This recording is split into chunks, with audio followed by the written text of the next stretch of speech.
Friends, now I'm going to tell you such a story that you'll learn the life story of the world's most famous hacker.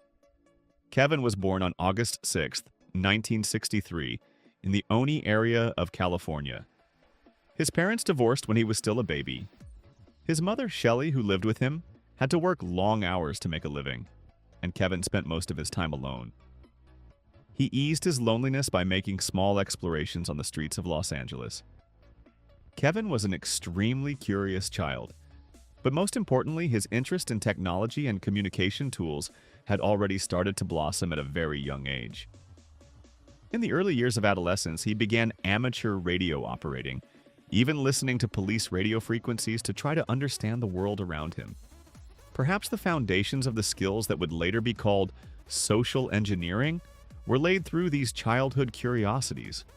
So much so that when Kevin was only 12 years old, the brilliant idea that would lead to his first hack came to his mind. While commuting to school on city buses, he noticed that drivers punched tickets with a hole punch as validation. The moment he saw this, a plan immediately formed in young Kevin's mind. If he could get one of those hole punchers and find enough blank tickets, he could travel around the city for free as much as he wanted. His tactic to learn the secret of the punch was simple, and he did it in the best way possible.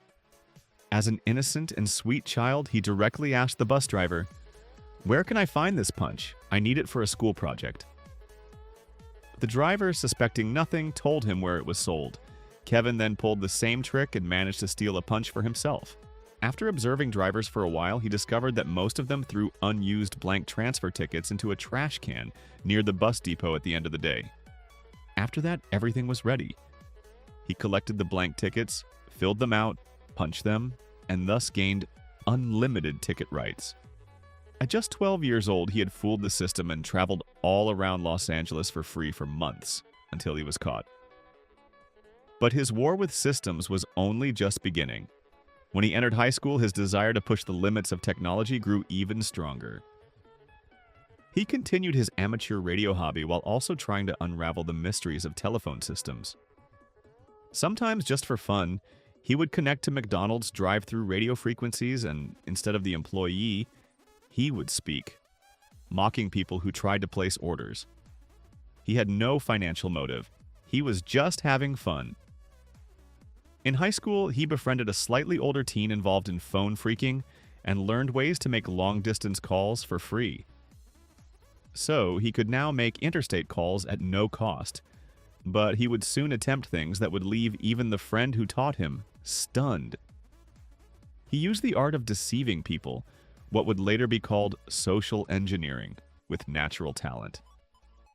By the age of just 17, he could convince telephone company employees of almost anything over the phone or face-to-face, memorize internal codes and procedures, and present himself as an insider.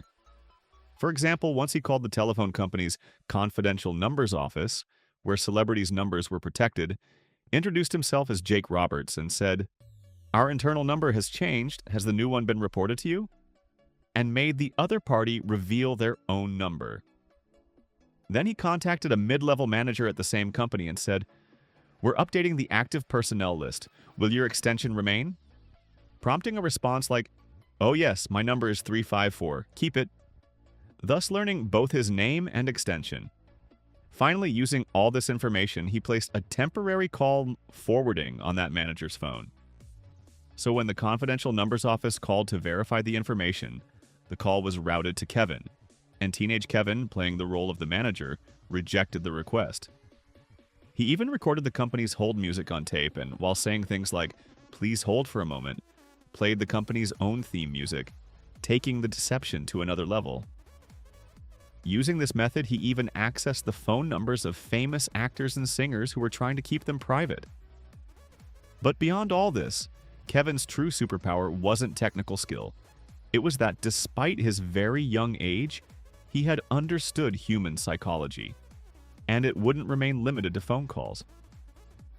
Around the same time, at ages 16 to 17, a friend gave him the phone number of a computer system at the University of Southern California Information Center.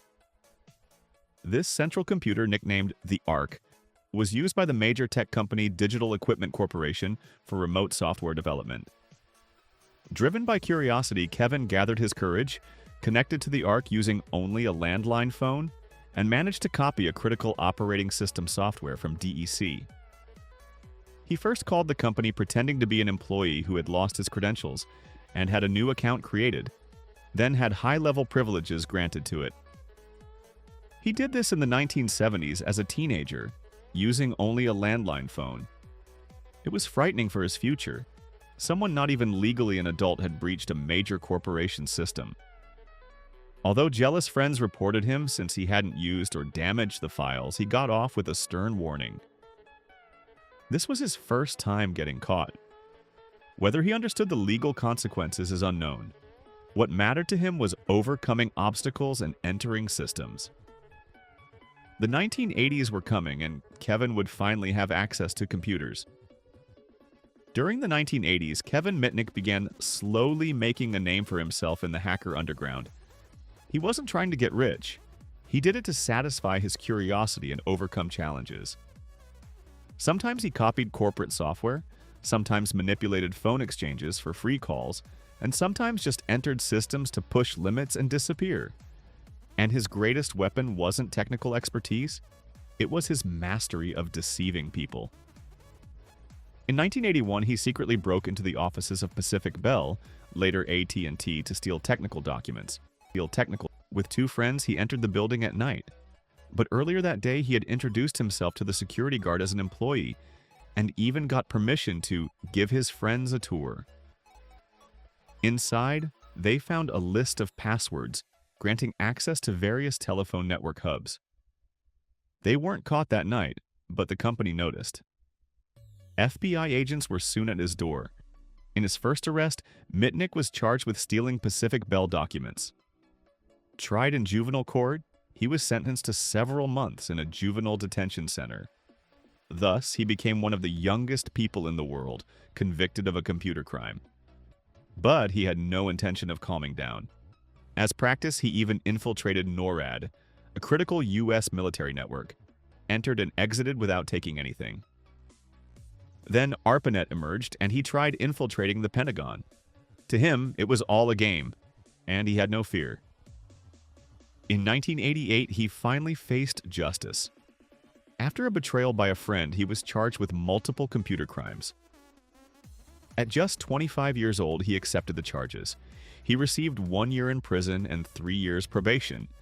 Released in 1989 under strict conditions. No computers, no phone systems. He was expected to abandon his old habits. But he was Kevin. He tried behaving, worked as a receptionist, but only lasted 2 years. In 1992, just before probation ended, he relapsed.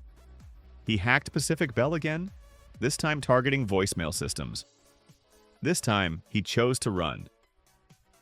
Kevin vanished. He became the first computer hacker on the FBI's most wanted list. Newspapers called him the most wanted man in cyberspace. He changed cities, identities, appearances, losing weight, exercising, hoping to evade recognition. But the FBI persisted. In 1993, sensing an imminent arrest, Kevin hacked Pacific Bell again and began listening to the FBI agents assigned to his case. According to legend, when agents raided one of his hideouts, they found only a box labeled "Donuts for the FBI." But he wasn't just running, he was earning the title of the greatest hacker in history. He breached Motorola, Novell, Fujitsu, Sun Microsystems, stealing source code but never selling it or using it maliciously. He accessed over 20,000 credit card numbers. His downfall came when he targeted Tsutomu Shimomura. Shimomura tracked him, worked with the FBI, and in February 1995, Kevin was captured. After 8 months of solitary confinement, he was convicted in 1999 and sentenced to nearly 6 years in prison. Released in 2000 under a technology ban, he later founded a cybersecurity company, ironically protecting systems he once breached. Diagnosed with pancreatic cancer in 2022, Kevin Mitnick passed away in July 2023 at the age of 59, shortly before becoming a father. From bus ticket punches to the world's biggest networks, his story ended there. If you liked the video, don't forget to hit like. See you next time, and as always, take care.